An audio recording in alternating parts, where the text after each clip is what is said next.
Hi everyone, welcome back to SA WebTech. Today's session is all about discussing on CIDR notation in VPC. Okay, VPC has many components like CIDR, subnet, route table, NACL, internet gateway. But among all these components, I am only going to discuss with CIDR notation. Okay, in this session. So I am skipping all these topics in this session. And now, at first, what is VPC? VPC is nothing but virtual private cloud. Everyone knows that. But VPC is nothing but it's a network. It is a private network. Okay. So in this VPC, how many machines can I accommodate? How could I know that? So CIDR notation is used to define the size of a network. It gives IP addressing which is individual within a network. Okay. So I will tell you an example. Let us consider there are two networks. And two networks is having 4 systems.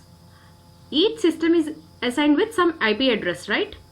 So I am assigning two networks, network 1 and network 2. And there are 4 machines in network 1 and as well as in network 2 also there are 4 machines. So I have assigned some IP for I1 machine, I2 machine, I3, I4 machines. But when I have applied some CIDR notation to particular instance, so that CIDR notation must be unique within a network and that IP can be repeatable in other network. Okay. So see here, I have assigned 10.0.0.26. Okay. And for an instance 2, I have assigned 10.0.0.43. And this can be repeatable for I4? No. Why? Because within a network, repeating the IPs are not possible. Okay.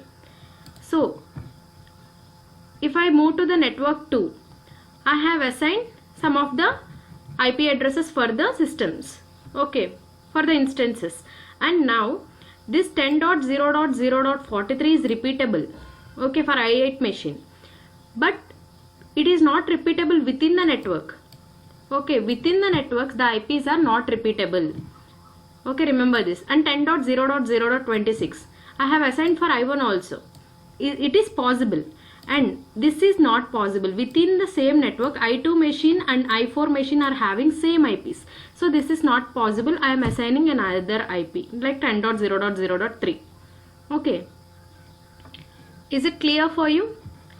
And this 26, 10.0.0.26 and 43 are repeatable. But even though it is repeatable, no problem. Why? Because those IPs are not within the same network.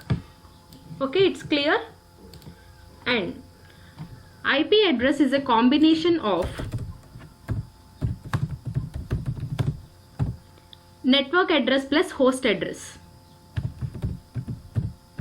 Network address plus host address. So, what is network address and what is host address? So, for these all machines, 10.0.0.0 is constant, right? For every machine. Why? Because within a network, I have assigned some CIDR notation. So, the CIDR notation is changing at only the last part is changing, right? Here also the last part is changing. But the first part is being constant. This all part is being constant, right? So this is called as network address. This part is called as network address. And what the part which is changing is known as host address. Host address is nothing but my laptop address. Okay. Till here it's clear. And next. Actually, we are familiar with IPv4 only. Okay, here we are giving only IPv4 addressing. And we have IPv6 also. IPv6. But at present, I am not going to tell you anything about IPv6. Here, I am going to tell you only IPv4 addressing. So, IPv4 addressing, it has 32-bit. and IPv6 is 128 bit. But you leave about IPv6, just I am going to tell you only IPv4. So IPv4 is 32 bit.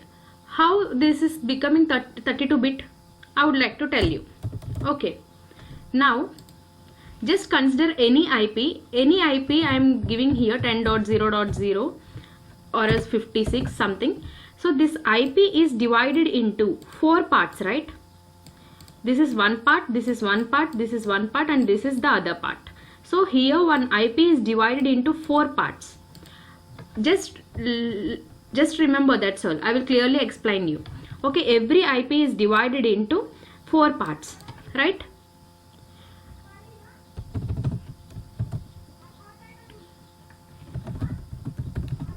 And one part is equal to 8 bits. I will tell you how it became 8 bits, but just remember. So one part is equal to 8 bits. So this IP addressing, how I should give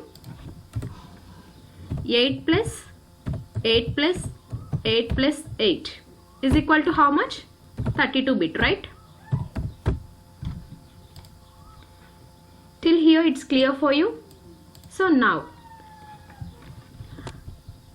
actually when we are transferring some data from one server to the another server, let us think, if we are sending some message, WhatsApp message from my mobile to the other mobile.